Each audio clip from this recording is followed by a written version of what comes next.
ఆ నియోజకవర్గంలో కాంగ్రెస్ పార్టీ 2004లో మినహా ఆ తర్వాత ఇప్పటి వరకు 5 సార్లు జరిగిన ఎన్నికల్లోనూ గెలిచింది లేదు. అంతకుముందు 5 సార్లు ఎన్నికల్లోనూ ఏ ఒక్కసారి గెలవలేదు. పార్టీ అంత బలహీనంగా ఉన్న ఆ నియోజకవర్గంలో నాయకులు 3 వర్గాలుగా చీలిపోయారు. ఎవరు తగ్గేదేలే అంటున్నారు. పిసిసి అధ్యక్షుని సొంత జిల్లాలో కాంగ్రెస్ పార్టీకి తలనొప్పులు తెస్తున్న బాన్సువాడలో అసలు ఏం జరుగుతుంది?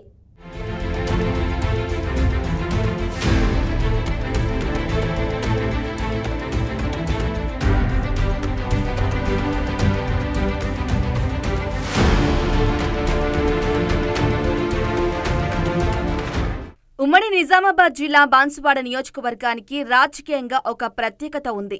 నియోజకవర్గం ఏర్పడిన తరువాత జరిగిన మొదటి 6 ఎన్నికల్లో ఇక్కడి నుంచి కాంగ్రెస్ పార్టీ అభ్యర్థులు మాత్రమే గెలిచారు. ఆ విధంగా కాంగ్రెస్ పార్టీకి కంచుకోటగా ఉన్న బాన్సువాడలో టీడీపీ ఆవిర్భావంతో పరిస్థితులు మారిపోయాయి. ఆ తరువాత 2004 మినహా ఏ ఒక్క ఎన్నికలోనూ ఆ పార్టీ గెలిచిన పరిస్థితి లేదు. ఒకసారి స్వతంత్ర అభ్యర్థి గెలుపొందగా మిగతా సార్లు టీడీపీ ఈ సీటును కైవసం చేసుకుంది. ఆ పరిస్థితి 2009 వరకు కొనసాగింది. ఇక 2014 నుంచి 2023 వరకు జరిగిన 4 ఎన్నికల్లోనూ బీఆర్ఎస్ పార్టీ విజయం సాధించింది.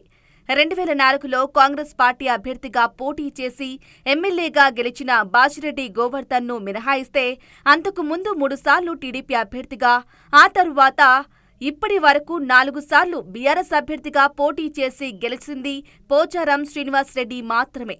1994 నుండి 2023 వరకు 8 సార్లు జరిగిన ఎన్నికల్లోనూ ఆయన పోటీ చేశారు. 7 సార్లు గెలిచారు. ఒక్క మాటలో చెప్పాలంటే బాన్సువాడ అంటే పోచారం, పోచారం అంటే బాన్సువాడగా మార్చేశారు. అందుకే పోచారం శ్రీనివాసరెడ్డిని బీఆర్ఎస్ అధినేత కేసీఆర్ లక్ష్మీపుత్రుడని సంబోధించేవారు. పార్టీ అగ్ర నాయకులు కేసీఆర్, హరీష్ రావు, కేటీఆర్ సొంత నియోజకవర్గాలు కావటంతో అక్కడ ఎక్కువ సంఖ్యలో డబుల్ బెడ్రూమ్ ఇళ్లు మంజూరయ్యాయని భావిస్తారు చాలామంది. కానీ వాటిని మించి బాన్సువాడకు డబుల్ బెడ్రూమ్ ఇళ్లు మంజూరయ్యాయంటే పోచారం పలుకుబడి ఏమిటో అర్థం చేసుకోవచ్చు.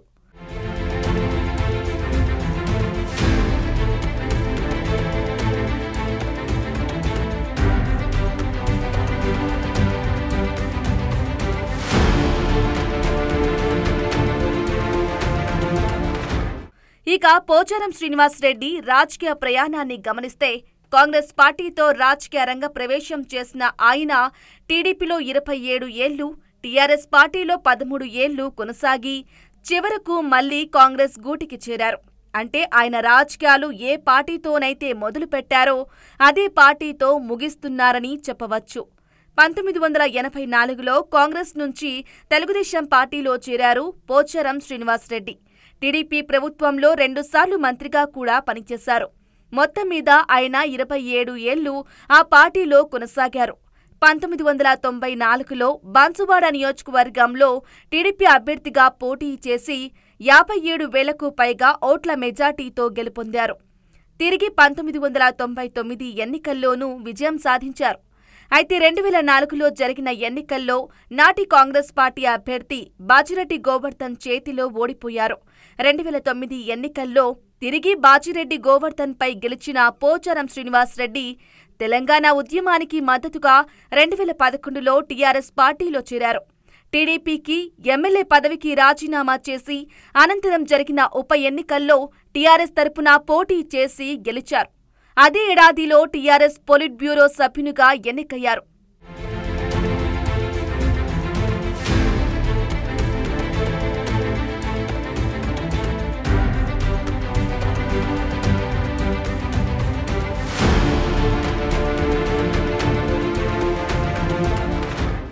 రాష్ట్ర విభజన తరువాత 2014లో జరిగిన ఎన్నికల్లో మరోసారి గెలవడం ద్వారా కొత్తగా ఏర్పాటైన రాష్ట్ర ప్రభుత్వంలో వ్యవసాయ శాఖ మంత్రిగా చేశారు. 2018లో జరిగిన ముందస్తు ఎన్నికల్లో మరోసారి గెలవడం ద్వారా తెలంగాణ శాసనసభ స్పీకర్గా ఎన్నికయ్యారు. మొత్తం మీద బాన్సువాడ నియోజకవర్గం నుండి 8 సార్లు పోటీ చేసిన పోచారం శ్రీనివాసరెడ్డి 2004 ఎన్నికల్లో మినహా ప్రతిసారీ గెలిచారు. తెలుగుదేశం పార్టీలో ఉన్నప్పుడు పోచారానికి సముచిత స్థానమే దక్కింది. అయితే రాష్ట్ర విభజన కోసం నిజామాబాద్ జిల్లాలో ఉద్యమం ఉధృతంగా సాగుతున్న కాలంలో పోచారం శ్రీనివాస్ రెడ్డి టీడీపీని వీడి బీఆర్ఎస్లో చేరారు. పార్టీలోకి వచ్చిన వెంటనే బీఆర్ఎస్ అధినేత పోచారాన్ని పొలిట్ బ్యూరో సభ్యునిగా నియమించారు. అంతేకాదు 2014 ఎన్నికల్లో తన ప్రభుత్వంలో ముఖ్యమైన వ్యవసాయ శాఖ ఆయనకు అప్పగించారు. అదేవిధంగా 2018లో రెండోసారి ప్రభుత్వం ఏర్పాటయ్యాక శాసనసభ స్పీకర్గా అవకాశం కల్పించారు. నాటి సీఎం బీఆర్ఎస్ పార్టీ అధినేత కేసీఆర్ పోచారానికి అధిక ప్రాధాన్యత ఇస్తూ వచ్చారు. ఆయన్ను లక్ష్మీపుత్రుడు అని పిలిచేవారు కేసీఆర్. అయితే 2023లో జరిగిన ఎన్నికల్లో వయోభారం తీర్యా పోచారం ప్రత్యక్ష ఎన్నికల్లో పోటీ చేసేందుకు వెనకడుగు వేశారు. తనకు బదులుగా తన కొడుకు టికెట్ ఇవ్వాలని పార్టీ అధినేతకు సూచించారు. కానీ అందుకు కేసీఆర్ అంగీకరించకపోవటంతో చివరకు పోచారమే పోటీ చేసి బాన్సువాడ నియోజకవర్గంలో పార్టీ జెండా ఎగరేశారు.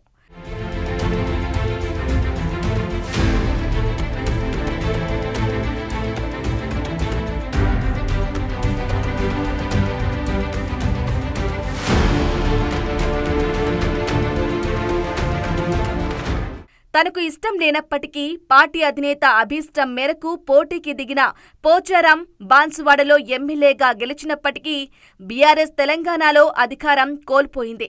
కాంగ్రెస్ పార్టీ ప్రభుత్వం ఏర్పాటు చేయటంతో బాన్సువాడ ఎమ్మెల్యే పోచారం కూడా ఆ పార్టీలో చేరిపోయారు. వాస్తవానికి 2023 ఎన్నికల్లో నిజామాబాద్ నుంచి బీఆర్ఎస్ పక్షాన గెలిచిన ఎమ్మెల్యేలో పోచారం శ్రీనివాస్ రెడ్డితో పాటు వేముల ప్రశాంత్ రెడ్డి ఉన్నారు. ఈ ఇద్దరిలో ఇప్పుడు పోచారం పార్టీ మారటం బీఆర్ఎస్ నాయకత్వానికి పెద్ద దెబ్బ తగిలినట్టయింది. పైగా మేకపోతు గాంభీర్యం ప్రదర్శించినప్పటికీ బీఆర్ఎస్ నాయకత్వాన్ని భయం వెంటాడుతోంది. అయితే పార్టీ మారిన పోచారానికి అప్పట్లో కేసీఆర్ ప్రభుత్వంలో దక్కిన గౌరవమే ఇప్పుడు రేవంత్ సర్కార్లోనూ దక్కుతోంది.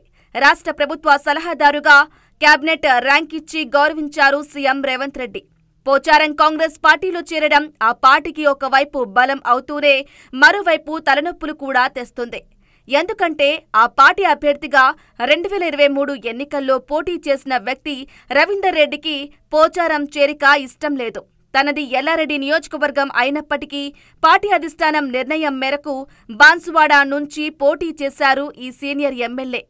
తీరా ఎన్నికలు పూర్తయ్యాక పోచారం కాంగ్రెస్ పార్టీలో చేరటంతో ఆయన్ను బహిరంగంగానే విమర్శిస్తున్నారు ఏనుగు రవీందర్ రెడ్డి. ఇంకా విచిత్రం ఏంటంటే పోచారంతో 2 సార్లు ప్రత్యక్షంగా ఎన్నికల్లో తలపడ్డ కాసుల బాలరాజు పరిస్థితి మరీ విచిత్రంగా తయారైంది. పోచారం శ్రీనివాస్ రెడ్డి గారు మరి ఈ రోజు ఉన్నటువంటి ప్రభుత్వాన్నితో కలిసి మరి ఈరోజు అనేకమైనటువంటి అభివృద్ధి కార్యక్రమాల కొరకు సాయశక్తుల కృషి చేస్తూ ఉన్నారు. ఈరోజు చూస్తూ ఉంటే మరి సిద్ధాపూర్ చెరువు కానీ మరి అక్కడ చందూరు ఆయకట్ట కానీ మరి ఇక్కడ మన లక్ష్మాపూర్ ఆయకట్ట కానీ ఇవన్నీ కూడా మరి పెండింగ్లో ఉన్నటువంటి పనులని పూర్తి చేసుకోవడానికి కొరకు ఆయన రాత్రింబవళ్ళు కష్టపడతా ఉన్నారు. ఆయన ప్రయత్నాలు చేస్తూ ఉన్నారు. ఇంకా అదే కాకుండా మరి డబుల్ బెడ్రూమ్ ఇండ్లు కానీ మరి రోడ్లు కానీ భవనాలు కానీ ఇవన్నీ మంజూరు చేయడంలో ఆయన మరి పేద ప్రజలకు అనుగుణంగా పేద ప్రజల సౌకర్యార్థం పేద ప్రజలకు మేలు జరగాలనే ఒక మంచి ఉద్దేశంతో ఆయన గత 40 సంవత్సరాలుగా అనేకమైనటువంటి అభివృద్ధి కార్యక్రమాలు చేయడం మరి ఈరోజు కూడా మరి అభివృద్ధి కుంటుపడుతుందనే ఉద్దేశంతో మరి దాన్ని ఒక స్టెప్ తీసుకొని ఈరోజు మళ్ళీ కూడా మరి అభివృద్ధి పథంలో నడవడానికి కొరకు ఆయన అనేకమైనటువంటి ఇబ్బందులున్నా కానీ మరి ఈరోజు కష్టపడి పనిచేస్తున్నటువంటి వ్యక్తి ఈ నియోజకవర్గ ప్రజల అదృష్టం. వారు ప్రభుత్వంలో ఉంటేనే పనులు జరుగుతాయి. ఉదాహరణకి ఇక్కడ బాన్సువాడలో ఒక ఎంసీహెచ్ హాస్పిటల్ నూతనంగా కడుతున్నారు. అది జరగాలంటే అది కట్టాలంటే ప్రభుత్వంలో ఉండాల్సిందే. అట్లాగే సిద్ధాపూర్ రిజర్వాయరు అది కట్టాలంటే అది నిర్మించాలంటే ప్రభుత్వంలో ఉండాల్సిందే. ఇప్పుడు అనేక రకమైన రెసిడెన్షియల్ హాస్టళ్లు స్కూళ్ళు ఇక్కడ మనం కట్టుకోవాలంటే నిర్మించుకోవాలనుకుంటే ప్రభుత్వంతో సహకరిస్తేనే అవి ఉంటాయి. కాబట్టి అది వారు తెలుసుకున్నారు. మాకు ప్రభుత్వంలో బాన్సువాడ నియోజకవర్గం ప్రజలకు కావాల్సింది ఏంటంటే ఒక అభివృద్ధి సంక్షేమ కార్యక్రమాలు అవన్నీ జరగాలంటే ప్రభుత్వంతో సహకరిస్తేనే అవన్నీ జరుగుతాయి. అట్లాగే కొంతమంది అంటున్నారు వారు ఇంకో పార్టీలో గెలిచి పార్టీలోకి వచ్చారని చెప్తున్నారు. మేము వారు కాంగ్రెస్ పార్టీలోకి రావడాన్ని బాన్సువాడ నియోజకవర్గం వ్యాప్తంగా ఉన్న యువత కానీ ప్రజలందరూ కానీ వారిని మేము స్వాగతిస్తూ ఉన్నాం. వారు అందరినీ కలుపుకొని పోతా ఉన్నారు. పాత కార్యకర్తల్ని కొత్త కార్యకర్తల్ని అందరూ కలుపుకొని ప్రతి గ్రామాన ఏం కావాలన్నా అరుచుకొని మరీ ఫోన్లు చేసి మరీ మీటింగ్లు పెట్టి కార్యక్రమాలు చేస్తున్నారు. 2 సార్లు పోచారం శ్రీనివాస్ రెడ్డితో ప్రత్యక్ష ఎన్నికల్లో తలపడ్డ కాసుల బాలరాజు మూడోసారి తలపడేందుకు 2023లో సిద్ధమయ్యారు. ఈసారి గెలుస్తారని ఆశలు కూడా పెట్టుకున్నారు. అయితే చివరి నిమిషంలో పార్టీ మారి వచ్చిన ఎల్లారెడ్డి నియోజకవర్గానికి చెందిన మాజీ ఎమ్మెల్యే ఏనుగు రవీందర్ రెడ్డిని పార్టీ అధిష్టానం అభ్యర్థిగా ప్రకటించడంతో కాసుల ఆశలపై నీళ్లు చల్లినట్లయింది. అప్పటికి పోచారంతో ప్రత్యర్థిగా కొనసాగుతున్న కాసుల బాలరాజుకు ఏనుగు రవీందర్ రెడ్డి సొంత పార్టీలో మరో ప్రత్యర్థి అయ్యారట. ఇక మొత్తం మీద ఎన్నికలు పూర్తయ్యాయి. కాంగ్రెస్ పార్టీ అధికారంలోకి వచ్చింది. నియోజకవర్గానికి ఇన్ఛార్జిగా అక్కడి నుంచి పోచారంతో తలపడి ఓడిపోయిన ఏనుగు రవీందర్ రెడ్డిని నియమించారు.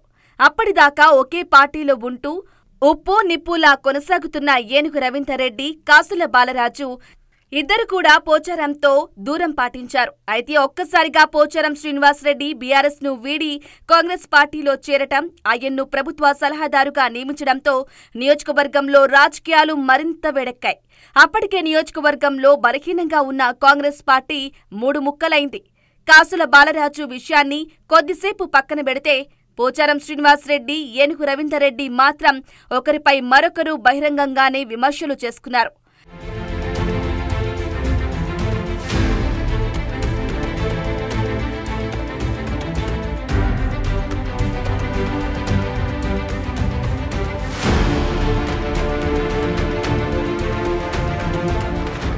నియోజకవర్గంలో పార్టీకి ఇన్ఛార్జ్ తానేనంటూ ఏనుగు రవీందర్ రెడ్డి, నియోజకవర్గానికి స్థానికేతరులు వెళ్లిపోవాలంటూ పోచారం శ్రీనివాస్ రెడ్డి ఒకరిపై మరొకరు విమర్శలు చేసుకున్నారు. అయితే అప్పటిదాకా ఈ ఇద్దరికి సమాన దూరం పాటిస్తూ వచ్చిన కాసుల బాలరాజు పోచారంతో చేయి కలిపి ఏనుగు రవీందర్ రెడ్డికి వ్యతిరేకంగా పావులు కదపడం మొదలుపెట్టారు. నియోజకవర్గంలో జరుగుతున్న ఈ పరిణామాలు పార్టీ అధిష్టానికి తలనొప్పిగా మారాయి.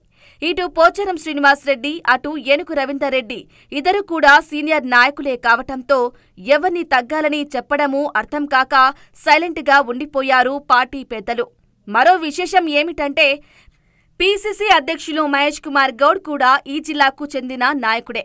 పీసీసీ అధ్యక్షుని జిల్లాలోనే ఇద్దరు పెద్ద నాయకులు బహిరంగ విమర్శలకు దిగడం అధిష్టానానికి మింగుడు పడని విషయం.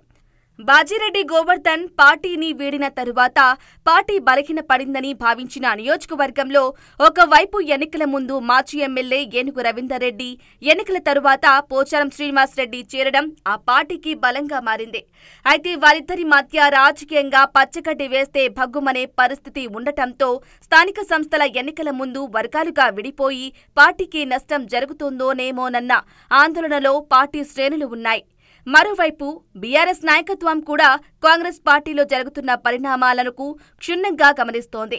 పోచారం శ్రీనివాస్ రెడ్డికి అంతటి ప్రాధాన్యత ఇచ్చినప్పటికీ కాంగ్రెస్ పార్టీలోకి వెళ్లడం పట్ల ఆగ్రహంగా ఉన్న బీఆర్ఎస్ నాయకత్వం ఆయన నాయకత్వాన్ని దెబ్బతీసే ప్రయత్నం చేస్తోంది.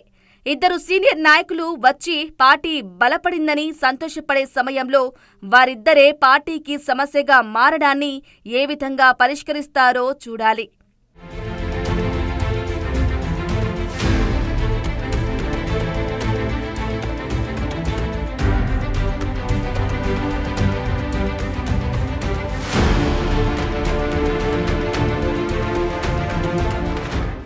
పోచారం శ్రీనివాస్ రెడ్డికి అనుకూల అంశాలు: అత్యధిక సార్లు ఎమ్మెల్యేగా గెలిచిన నాయకుడు కావటం, ప్రజలతో దగ్గరి సంబంధాలు కలిగి ఉండటం, అభివృద్ధి విషయంలో ప్రత్యేక చొరవ తీసుకోవటం, ప్రతిసారి ప్రభుత్వంలో ప్రముఖ స్థానం పోషించడం, బాజిరెడ్డి గోవర్ధన్ బాన్సువాడ నుంచి వేరే స్థానానికి మారటం, కాంగ్రెస్ పార్టీలో ధీటైన నాయకత్వం ఎదగకపోవటం, టీడీపీలోనూ బీఆర్ఎస్లోనూ సముచిత స్థానం దక్కడం, ఇప్పుడు కాంగ్రెస్ పార్టీలోనూ మంచి గుర్తింపు లభించడం. పోచారం శ్రీనివాస్ రెడ్డికి ప్రతికూల అంశాలు: కాంగ్రెస్ పార్టీలో ఏనుగు రవీందర్ రెడ్డితో వర్కపోరు, అవకాశం కోసం ఎదురు చూస్తున్న కాసుల బాలరాజు, వయోభారం ఇబ్బందికరంగా మారడం, ఎప్పుడో వెళ్లిన బాచిరెడ్డి బాన్సువాడ వైపు చూడటం, ఆయన్ను దెబ్బతీసేందుకు బీఆర్ఎస్ పావులు కదపడం.